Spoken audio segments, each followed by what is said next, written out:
Solosuits is a really small company that makes spacesuits. It's located in Houston, and we're trying to get spacesuits out into space and hopefully onto the moon and onto Mars. I was always interested in space, so I wanted to work in a company that can get me as close to space as possible. The glove is the hardest, the most difficult part in spacesuits. Because it is like mini spacesuit, many joints, many mobility joints. Long list of requirements is the same for the spacesuits.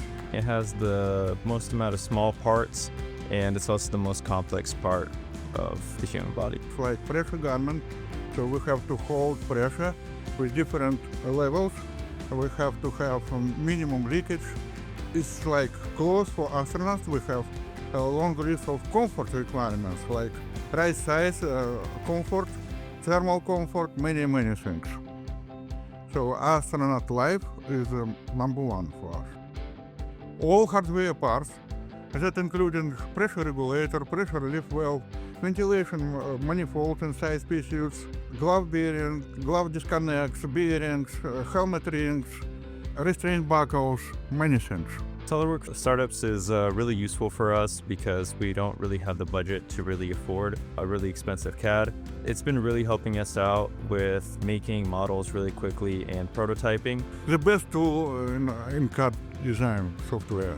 We can quickly make a combination and look for the options. So with SolidWorks we can do simulations. We can use anthropology mannequin with different anthropometric sizing, like female or tall male astronaut. It gives you a lot of ease with prototyping without having to actually make it physically and then testing it in person. It really cuts down on time for manufacturing and testing, and it cuts down on time on actual testing in person as well. So you can get a nice and ready product as soon as possible. Every year presented new models, and new models, less consumption, more reliable, more stronger, more comfortable. If you look at current model and 5 years old or 10 years old cars, that is totally different cars.